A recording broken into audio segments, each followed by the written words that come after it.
नमस्कार आपण मानू मो चैनल को बहुत बहुत स्वागत। लास्ट वीडियो रे मुझे एमती कही कि बाबा को अनुभूति रो गोटे आपण मान संगे शेयर करी।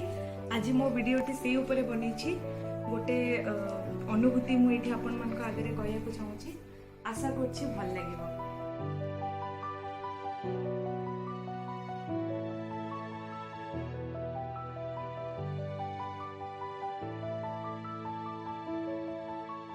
अनेक दिन तलर घटना। मु सेतेबेले शिशु। बाबा जेकोसी केस तदंतरु फेरिला परे से संबंध रे आलोचना थानार स्टाफ और अन्य मानक संगे करुथांती। एभली गोटे घटना मते 4-5 वर्ष हेला परे बाबा कहिथिले ओ ताहा मोर आज पर्यंत मने अछि। केन्दुझर जिल्लार एक अगम्य और आदिवासी बहुल गाँरु थाना रे खबर पहुंचिला जे गोटे बुढ़ा केला गाँरु गाँ को बुली जीए साप खेल देखई किछि पैसा रोजगार करे से गत राति गाँर स्कूल बारंडारे शोइथिला बेले मृत्युवरण करिछि। एही विषय रे अनुसंधान पई बाबा से गाँ को स्टाफ माननकु नहीं पहुंचीथिले। सेठी पहुंचीबा मात्रे गाँर सरपंच और वार्ड मेंबर तथा अन्य भद्रलोक माने कहिले जे से केलाटा बहुत बुढ़ा हो जाइतिला आज्ञा, तार मृत्यु वार्धक्य जनित।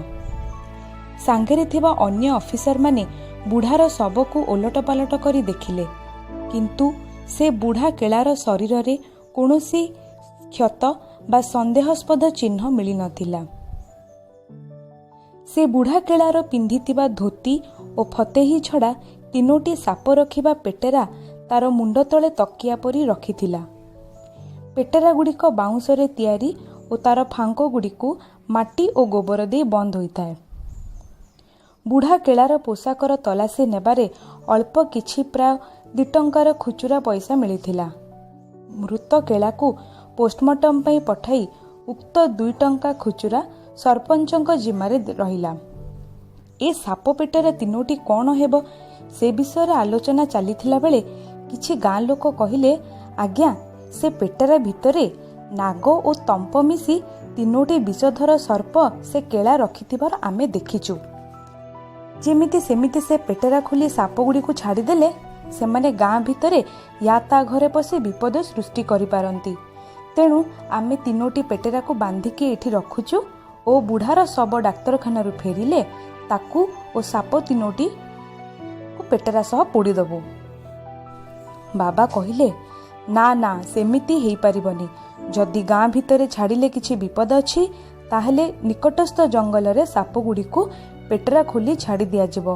कौनसी परिस्थिति रे भी पेटेरा सहित सेगुड़ी को पोड़ीबार अनुमति दिया जाय पारिबो नाही। किंतु समस्या थिला से विषधर साप थिबा 3टी पेटेरा को गाँ ठारू प्राय 1 किलोमीटर दूर जंगल को नेबो किए। बहु चेष्टा परे से गाँर चौकीदार और 2 जण साहसी पिला ताको गोटे लंबा बाउंस मझिरे बांधी गाँर सरपंच और पुलिस माने निकटस्थ जंगल को नेइथिले।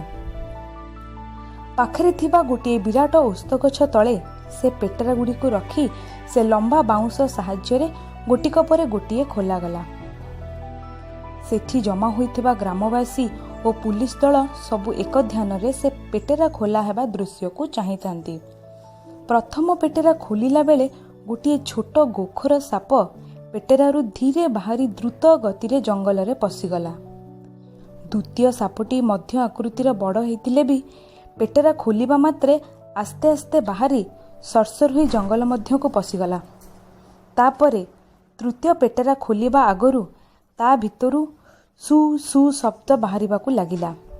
ग्रामवासी माने भयरे किछि पाद पछकु हटिगले। से पेटेराटी अति बड़ थिबारु गोटे अति लंबा बाउंस साहाय्य रे थानार हाबिलदार बाबू ताकू अति कष्ट रे खोलिबाकु सक्षम होइथिले। पेटेरा खोलिबा मात्रे गोटे कला नाग भूई उपरु प्राय 1.5 फुट उच्च को उठी फणा उठाई समस्तंकु निरीक्षण करुथुबा भली जणा पड़िला। तापरे द्रुत गति रे जंगल को प्रवेश कला बेले जंगल धार रे हठात अटकी जाइतिला। तापरे से तार लांजो को भूई उपरु प्राय 1.5 फुट उच्च को टेकी केते सेकेंड सेठारे रही जाइतिला।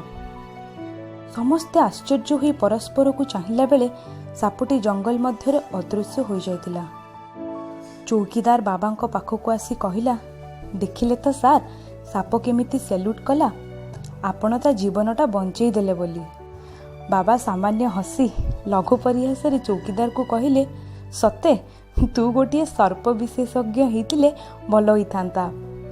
ଏତିକି ବେଳେ ସରପଞ୍ଚ ମହାଶୟ ବାବାଙ୍କୁ କହିଲେ, ବଡ଼ ଅଦ୍ଭୁତ ଆଜ୍ଞା, ଆଗରୁ ମୁଁ ବହୁତ ସାପକୁ ବହୁତ ଜାଗାରେ ଦେଖିଛି, କିନ୍ତୁ ଏପରି ଲାଞ୍ଜ ଉପରକୁ ଟେକି ରହିଯିବା ପ୍ରଥମ ଥର ପାଇଁ ଦେଖୁଛି। ଆପଣଙ୍କୁ ସାଲ୍ୟୁଟ୍ ନ କରିଥାଇପାରେ, କିନ୍ତୁ ତାର ଜୀବନ ରକ୍ଷା ପାଇଁ ଗୋଟିଏ କୃତଜ୍ଞତାର ସଂକେତ ଦେଇ ଚାଲିଗଲା।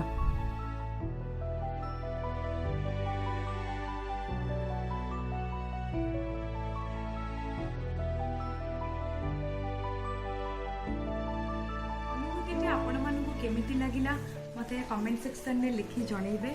ଆଶା କରୁଛି ଆପଣମାନଙ୍କୁ ଭଲ ଲାଗିଥିବ। ଯଦି ଭଲ ଲାଗିଲା ତାହେଲେ ମୋ ଚ୍ୟାନେଲକୁ ସବସ୍କ୍ରାଇବ୍, ଲାଇକ୍ ଆଉ ସେୟାର କରିବେ।